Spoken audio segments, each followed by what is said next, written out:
नितिन, ध्रुव, रिया और वर्षा ये चारों कॉलेज के टाइम के दोस्त थे और कॉलेज के बाद सब लोग अपनी जॉब में इतने बिजी हो गए कि एक दूसरे से मिलने का समय ही नहीं मिला।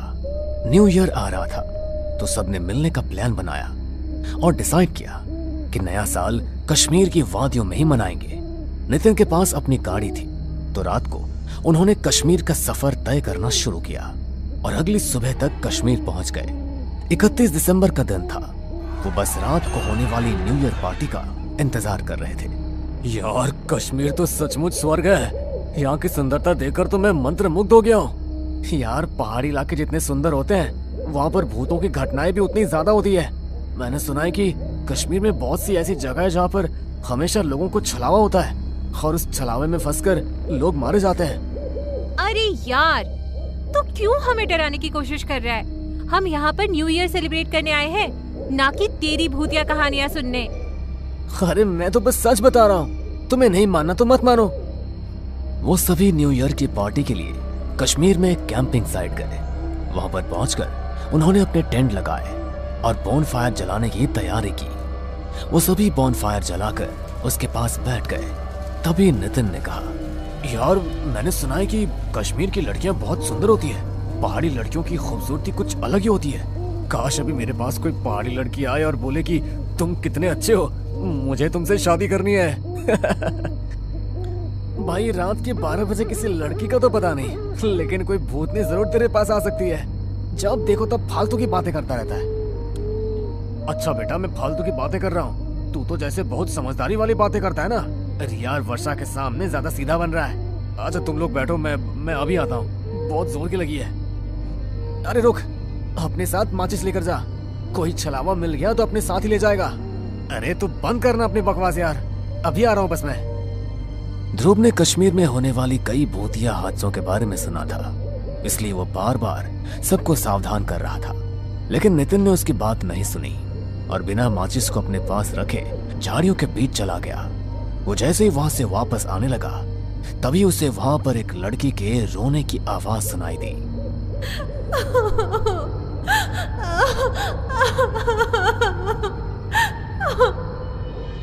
अरे, इतनी रात गए लड़की के रोने की आवाज। कहीं सचमुच यहाँ पर कोई छलावा तो नहीं है? जल्दी से निकलना पड़ेगा।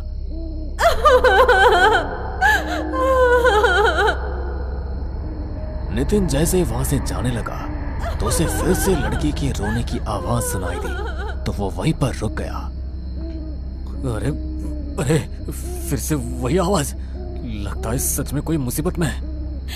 हाँ, मैं मुसीबत में हूँ। तुम इस तरह अचानक से मेरे सामने कैसे आ गई? अभी तक तो यहाँ पर कोई नहीं था। मेरी मदद करो। मैं तो बहुत समय से यहाँ पर किसी की मदद का इंतजार कर रही हूँ। अंधेरे की वजह से आप मुझे देख नहीं पाए। मैं बहुत मुश्किल में हूँ, प्लीज मेरी मदद कर दीजिए। शहर से आए हुए कुछ लड़के मेरे पीछे पड़ गए थे। बड़ी मुश्किल से अपनी जान बचाकर भागी हूँ। यहाँ पर अकेली रहती हूँ, कोई ऐसा है भी नहीं जिसके पास मैं मदद के लिए जा सकूं। आप मुझे अच्छे इंसान लगते हैं, आप मेरी मदद करेंगे ना?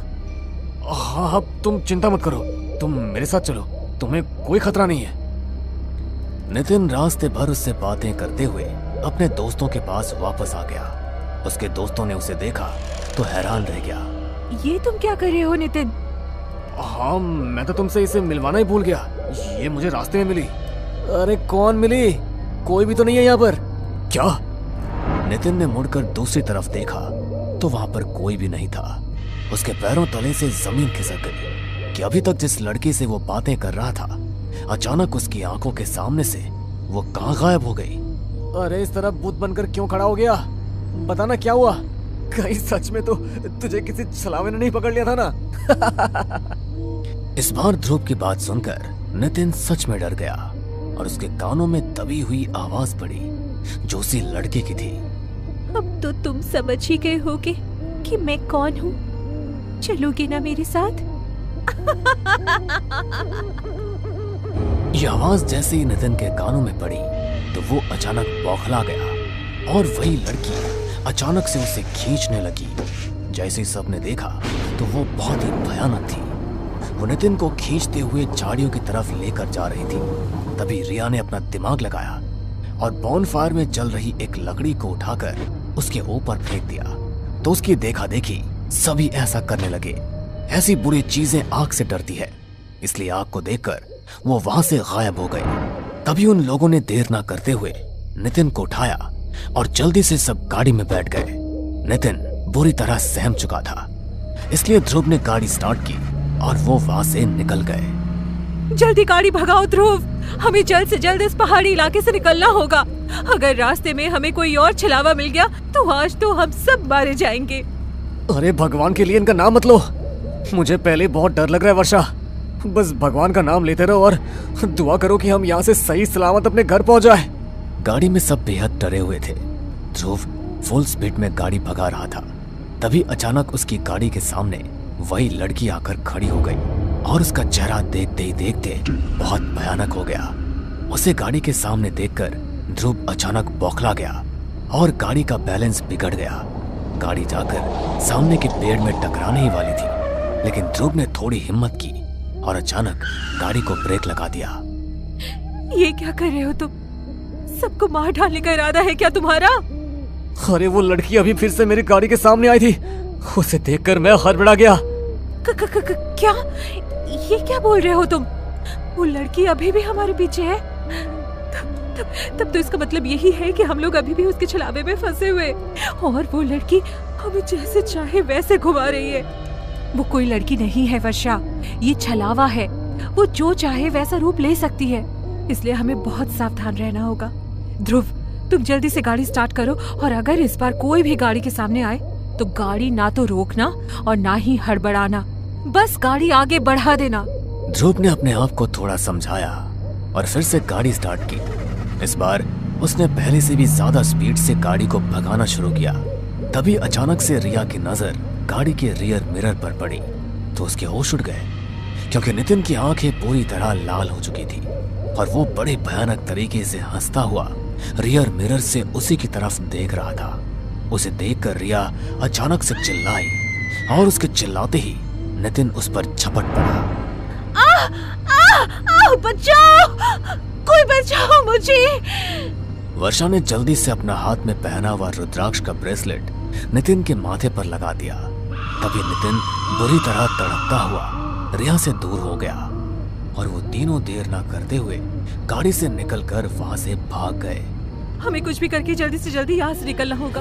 अब तो नितिन भी उसकी चपेट में आ गया और अगर उसने हमें ढूंढ लिया तो वो हमें मार डालेगा। तुम्हारे हाथ का रुद्राक्ष का ब्रेसलेट कहाँ गया वर्षा? ओह माय गॉड, लगता है मेरा रुद्राक्ष वाला ब्रेसलेट गाड़ी में ही गिर गया।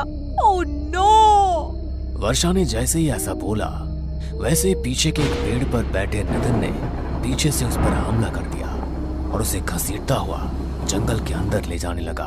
बचाओ, प्लीज बचाओ, ये मुझे मार डालेगा। रिया, क्या तुम्हारे पास कोई धार्मिक चीज है जिससे हम वर्षा को बचा सके? नहीं ध्रुव, सिर्फ वर्षा के पास ही रुद्राक्ष वाला ब्रेसलेट था जो गाड़ी में रह गया। हमें गाड़ी के पास जाकर वो ब्रेसलेट वापस लेकर आना होगा। अब वही ब्रेसलेट हमारी रक्षा कर सकता है। अरे लेकिन हम अगर वापस गए और नितिन ने हमें पकड़ लिया तो हम क्या करेंगे?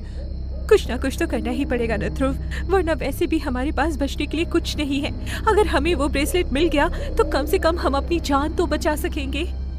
दोनों ने हिम्मत की और भगवान का नाम लेते हुए गाड़ी की तरफ वापस जाने लगे। थोड़ी देर बाद वो दोनों गाड़ी के पास पहुंच भी गए। तभी रिया बोली, तुम यही रुको ध्रुव, मैं गाड़ी से रुद्राक्ष वाला ब्रेसलेट लेकर आती हूँ। रिया जैसे ही ब्रेसलेट लेने के लिए गाड़ी का दरवाजा खोलकर गाड़ी के अंदर गई, वैसे ही गाड़ी अचानक शुरू हो गई। रिया ने देखा तो नितिन गाड़ी चला रहा था और उसका पूरा चेहरा किसी प्रेत की तरह भयानक हो गया था। वो जोर जोर से हंसते हुए रियर मिरर से रिया को देख रहा था। तुझे क्या लगा कि तू बच जाएगी? लेकिन ऐसा नहीं होगा। अपने दोस्तों की तरह तुझे भी मैं अपने चपेट में ले ही लूंगा। यह रिया गाड़ी में ब्रेसलेट ढूंढते हुए मदद के लिए चिल्ला ही रही थी और वहां ध्रुव किसी न किसी तरह रिया को उस छलावे के चंगुल से बचाना चाहता था। वो गाड़ी के पीछे पीछे भाग रहा था, लेकिन गाड़ी की स्पीड के आगे वो कुछ नहीं कर पाया। वो जानता था कि वो अब कुछ नहीं कर सकता, इसलिए वो हिम्मत हार कर अपने घुटनों पर बैठ गया और उसकी आंखों से आंसू निकल गए।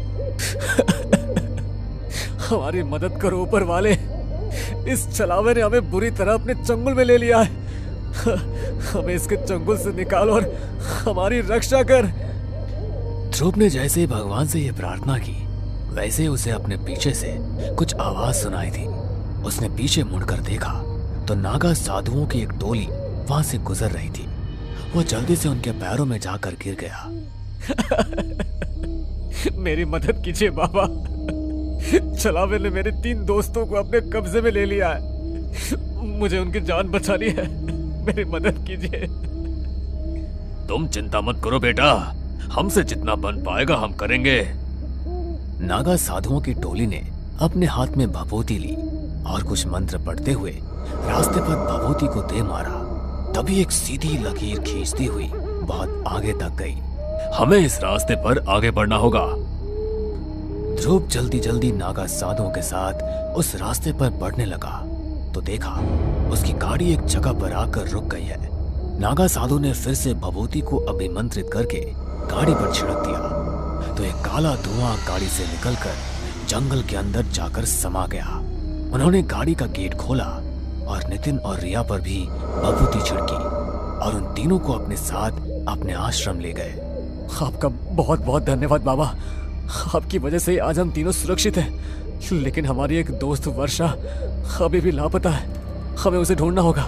मैं जानता हूँ बेटा कि तुम्हारी एक और दोस्त लापता है, लेकिन मुझे बड़े खेद के साथ कहना पड़ रहा है कि वो अब जिंदा नहीं है। छलावे ने उसे अपनी चपेट में लेकर खत्म कर दिया। तुम उसके लिए दुआ करना कि भगवान उसकी आत्मा को मुक्ति दे। नागा साधु की बात सुनकर उन तीनों की आंखों में आंसू आ गए, क्योंकि उन्होंने अपने एक बहुत अच्छी दोस्त को खो दिया था। नागा साधु ने दिन के समय ही उन्हें वहां से रवाना कर दिया। वो अपने घर तक सही सलामत पहुंच गए, लेकिन अपने दोस्त को खोने का मलाल हमेशा के लिए उन सब के दिल में रह गया। उन्होंने वर्षा की मुक्ति के लिए हवन कराए ताकि उसकी आत्मा को छलावे से मुक्ति मिल सके, लेकिन उनके मन में हमेशा यही बात रही कि अगर वे थोड़ी और कोशिश करते तो शायद वर्षा को बचा पाते, या वो लोग कभी नया साल मनाने के लिए कश्मीर गए ही ना होते। वैसे तो कश्मीर लोगों के लिए स्वर्ग है, लेकिन उन लोगों के लिए नर्क बनकर रह गया और वो लोग फिर कभी अपनी जिंदगी में कश्मीर नहीं गए। कश्मीर की वो बुरी यादें हमेशा के लिए उनके दिलों में समा गई। चारों तरफ घना अंधेरा और जंगल के अलावा कुछ भी नहीं था। तभी वहां से एक लड़का जो अपनी बाइक पर सवार था गुजर रहा था।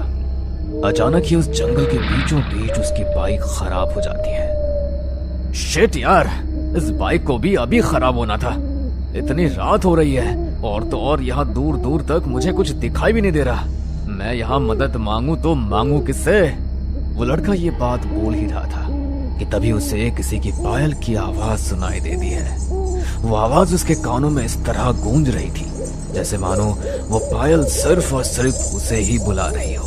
वो लड़का भी अपनी बाइक वहीं छोड़ता है और उस पायल का पीछा करते हुए जंगल के अंदर जाता है, जहां वो एक लड़की को बैठा देखता है। उस लड़की को इस तरह सुनसान जंगल में अकेले देख वो लड़का उससे कहता है, एक्सक्यूज मी, आप इतनी रात गई इस घने जंगल में क्या कर रही है? क्या अब आपको नहीं लगता कि इस तरह अकेले इस जंगल में ठहरना खतरे से खाली नहीं? उस लड़के की बात सुनकर वो लड़की अब जोर जोर से हंसने लगती है। उस लड़के को समझ नहीं आता कि वो इस तरह हंस क्यों रही है। वो उसे सवाल करता, तभी वो लड़की पीछे मुड़ती है। उस लड़की के चेहरे पर काफी सारे निशान थे और उसका चेहरा पूरा सफेद पड़ा था। उसकी आंखें काली थी। उसका ऐसा भयानक रूप देखकर उस लड़के की आवाज हलक में अटक जाती है और वो वहां से उल्टे पैर भागने की कोशिश करता है, लेकिन तभी वो लड़की इतनी तेज चिल्लाती है कि उस लड़के के कान से खून बहने लगता है, मानो उसके कानों के पर्दे फट गए हो। वो लड़का अपनी जान बचाते हुए वहां से भागने की कोशिश करता है, लेकिन तभी वो पिशाचिनी हवा में उड़ते हुए उसके सामने आ जाती है और हंसते हुए उससे कहती है, भाग के कहाँ जाएगा? किस हद तक भागेगा? लोग मेरे पास आते तो अपनी मर्जी से हैं, लेकिन वो जिंदा कभी नहीं वापस जाते।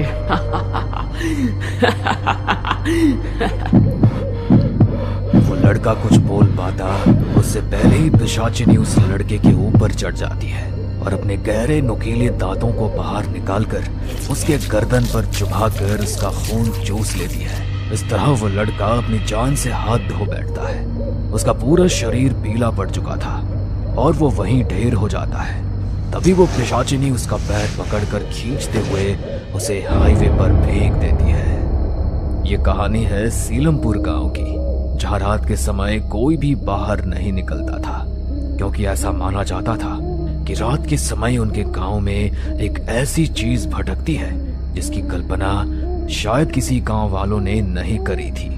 पर क्या गांव पर किसी की बुरी नजर लगी थी या किसी और का ही साया था, ये तो हमें इस कहानी में ही पता चलेगा। सीलमपुर गांव में विवेक नाम का एक लड़का अपनी माँ सुनीता और भाई विक्रम के साथ रहा करता था। ऐसे ही एक दिन, माँ आज मैं शहर जा रहा हूँ और मुझे आने में थोड़ा लेट हो जाएगा, इसलिए तुम मेरे लिए रुकना मत और खाकर सो जाना। ये बात तो ठीक है विवेक, लेकिन अगर तुझे लगा कि तुझे आने में रात हो जाएगी तो एक काम करना, शहर में कहीं रुक जाना, क्योंकि रात के समय हमारा गांव सुरक्षित नहीं है, ये तुम अच्छे से जानते हो। क्या माँ कैसी बात कर रही हो आप? ऐसा कुछ नहीं है। अच्छा मैं चलता हूँ।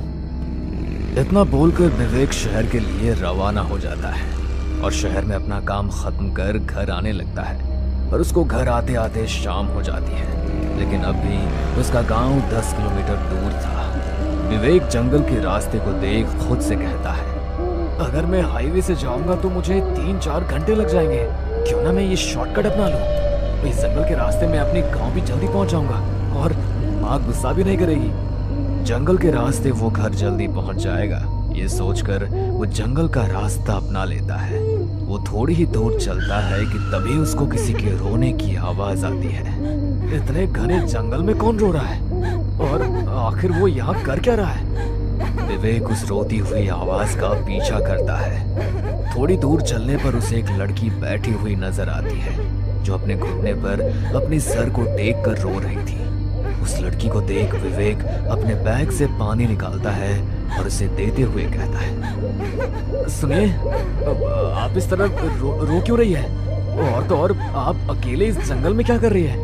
अरे इस जंगल में किसी जानवर ने आपका शिकार कर लिया तो? विवेक की बात सुनकर वो लड़की अपना चेहरा ऊपर उठाती है। उस लड़की की आंखें पूरी तरह लाल थी, पर विवेक उसकी लाल आंखों को इग्नोर करते हुए उसको पानी देता है। देखो, रोते रोते पूरी आंख लाल कर ली है तुमने, ये लो पानी पियो। मैं पानी नहीं पीती, मुझे पानी नहीं चाहिए। यार ये सही है, अपना गुस्सा तुम खाने पीने पर निकाल रही हो। एक काम करो, तुम मेरे साथ चलो। विवेक की बात सुनकर उस लड़की के चेहरे पर स्माइल आ जाती है और वो उसके साथ उसके घर जाने के लिए तैयार हो जाती है। कुछ देर बाद विवेक और वो लड़की दोनों ही विवेक के घर चले जाते हैं, जहाँ सुनीता उस लड़की को देख विवेक से कहती है, विवेक ये कौन है? माँ ये कौन है ये तो मुझे भी नहीं पता, लेकिन ये एक लड़की है। तुम्हें पता है, ये मुझे जंगल में रोती हुई मिली थी। जंगल में? तू जंगल के रास्ते से आया था? अरे तेरी बुद्धि पर पत्थर पड़ गया है क्या? एक तो तुझे इस लड़की का नाम नहीं पता, ऊपर से तू इसे जंगल से लेकर आया है। अरे नालायक, तुझे मालूम नहीं उस जंगल में एक पिशाचिनी रहती है जो लोगों का खून चूसकर उसको मार डालती है। कहीं ये लड़की वही पिशाचिनी तो नहीं है? हे लड़की, सच बता, तू पिशाचिनी तो नहीं है ना? अगर तू पिशाचिनी है तो मेरे घर से चली जा, क्योंकि मैं तुझे मेरे घर को कुछ नहीं करने दूंगी। आंटी जी, आप ये कैसी बातें कर रही हैं? वो तो मेरे घर वालों ने मुझे घर से निकाल दिया था, इसलिए मैं उस जंगल में रो रही थी। लेकिन भला हो विवेक जी का, जो इन्होंने मेरी मदद करी।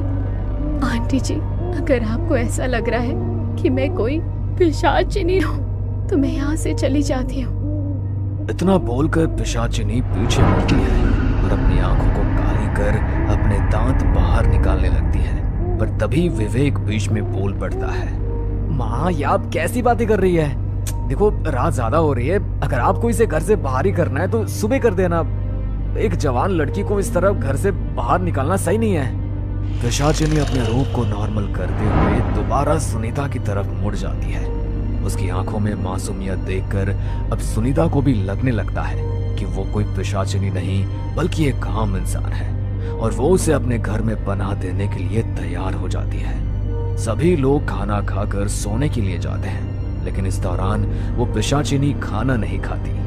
देर रात सभी सो रहे थे, तभी वह पिशाचिनी उठती है और हवा में उड़ने लगती है। उसके काले खुले बाल हवा में लहरा रहे थे। वो पिशाचिनी उड़ती हुई सिर्फ और सिर्फ विवेक के इर्द गिर्द घूम रही थी। कुछ देर बाद पिशाचिनी आराम से विवेक के करीब बैठी है और धीरे धीरे उसकी गर्दन के पास अपने नुकीले दांतों वाला मुंह ले जाती है। अचानक विवेक की आंख खुल जाती है और वो इस लड़की को अपने इतने करीब देखकर एकदम उठकर पीछे हो जाता है। ये आप क्या कर रही थी? आप मेरे इतने करीब? वो मुझे माफ कर देना। मैं वो दरअसल मेरे पास कोई जवाब नहीं है, पर मैं आपसे प्यार करने लगी हूँ। इन कुछ घंटों में आपने जिस तरह से अपने घर वालों से मेरे लिए लड़ाई करी है और जितनी मेरी केयर करी है, ये सब देखकर मुझे आपसे प्यार हो गया है। विवेक कुछ कहता तभी वह पिशाचिनी अपनी आंखों को काली करती है। विवेक भी उसकी आंखों में खो जाता है और वो उसके सम्मोहन में आ जाता है। अब अगले दिन विवेक उस पिशाचिनी से शादी करने की बात करता है। माँ, मैं नेहा से शादी करना चाहता हूँ। मैं नेहा को प्यार करने लगा हूँ। मैं इसको अपनी पत्नी बनाना चाहता हूँ। अरे मत मारी गई है क्या तेरी? बिना सोचे समझे कोई भी फैसले लिए जा रहा है। तुझे इसका नाम भी अभी तक नहीं पता लगा, ना इसके खानदान का पता, ना परिवार का पता, और तू इससे शादी करने की बात कर रहा है। विवेक पिशाचिनी के कब्जे में था, इसलिए विवेक अपनी माँ के सिंदूर को उठाता है और पिशाचिनी यानी नेहा की मांग में भर देता है। ये देख सुनीता अपने सर पर हाथ रख लेती है। अब ना चाहते हुए भी उसको उसे अपनी बहू के रूप में स्वीकार करना पड़ता है। देखते ही देखते 3 दिन गुजर जाते हैं और इस 3 दिन के दौरान विवेक के घर वालों को पता लगता है कि नेहा पेट से है। शादी को अभी 3 दिन भी ठीक से नहीं हुए और ये इतनी जल्दी पेट से है। सुनीता अपने ही सवाल का जवाब ढूंढने लगती है। वो जानना चाहती थी कि उसके घर में जो आई है वो आखिर कौन है।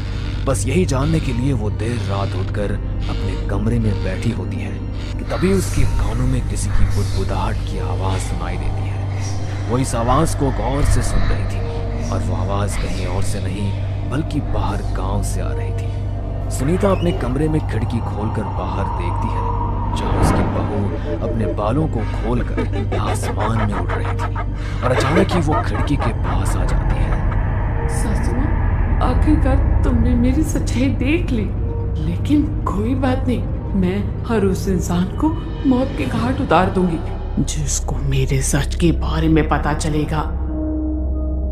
इतना बोलकर वो पिशाचिनी एक काले धुएं में तब्दील हो जाती है और खिड़की द्वारा अंदर आ जाती है और एक बार फिर वो अपना भयानक रूप ले लेती है। जिसके बाद वो पिशाचिनी अपने दांतों को निकालकर अपनी सास की गर्दन पर काटकर उसका सारा खून पी जाती है। लेकिन ये सब कुछ दूर खड़ा विक्रम देख लेता है। तुम मेरी भाभी नहीं बल्कि एक पिशाचिनी हो। माँ ठीक बोलती थी कि तुम कोई मामूली इंसान नहीं हो। मैं तुम्हारी सच्चाई सबको बता दूंगा। मेरी सच्चाई तू तब बताएगा ना जब तू सच बताने के लिए जिंदा बचेगा। विक्रम जैसे ही पिशाचिनी की ये बात सुनता है, वैसे ही वो अपने कदमों को अपने भाई के कमरे की तरफ दौड़ाता है और भागते हुए अपने भाई के कमरे में जाता है और अपने भाई को सब कुछ बता देता है। ये जानने के बाद विवेक को जरा सी भी हैरानी नहीं होती। मैं जानता हूँ विक्रम कि नेहा कोई आम इंसान नहीं बल्कि एक पिशाचिनी है। पिशाचिनी भैया, अगर आपको ये सब कुछ पता था तो आपने हमें कुछ बताया क्यों नहीं? हम लोग गांव वालों के साथ मिलकर इस पिशाचिनी को कुछ। विक्रम आगे कुछ कहता, उससे पहले उसकी नजर विवेक की गर्दन पर जाती है, जहां उसकी गर्दन पर पहले से ही दांत के निशान होते हैं। वो दांत का निशान देख विक्रम को ये समझते देरी नहीं लगती कि उसका भाई भी कोई मामूली इंसान नहीं बल्कि एक पिशाच बन चुका है। भैया मैं समझ गया, इतना बोलकर विक्रम वहां से भागने की कोशिश करता है, पर तभी विवेक उसका पैर पकड़कर खींच लेता है और विक्रम वहीं गिर जाता है और उसके पैरों पर विवेक काट लेता है। लेकिन फिर भी विक्रम हिम्मत नहीं हारता और एक बार फिर उठकर भागने की कोशिश करता है और इस बार वो भागने में कामयाब भी हो जाता है और वो अपने सभी गांव वालों को इकट्ठा कर सभी को सब कुछ सच बता देता है। ये जानने के बाद सभी गांव वाले अपने हाथ में आग की मशाल लेकर आते हैं और विक्रम के घर को जला देते हैं। विक्रम के घर में विवेक और वो पिशाचिनी जल रहे थे, पर तभी वो पिशाचिनी अपने पेट पर एक जादू करती है, अपने पेट से अपना बच्चा निकालकर बाहर की तरफ फेंक देती है और इस तरह उन दोनों का अंत वहीं हो जाता है। लेकिन क्या सच में ये अंत था या यहाँ से शुरुआत थी एक नई कहानी की? हमें पूरा यकीन है दोस्तों कि आप लोगों को ये कहानी जरूर पसंद आई होगी। अगर आपके साथ भी कुछ ऐसे अनकहे किस्से हो चुके हैं तो प्लीज हमारे साथ शेयर करें, हम जरूर अपने चैनल पर उनको दिखाएंगे। हमारी ईमेल आईडी नीचे डिस्क्रिप्शन बॉक्स में दी गई है, तो प्लीज हमारे वीडियो और चैनल को शेयर एंड सब्सक्राइब करें और बने रहे हमारे साथ ऐसे ही अनकहे किस्से और कहानियां सुनने के लिए।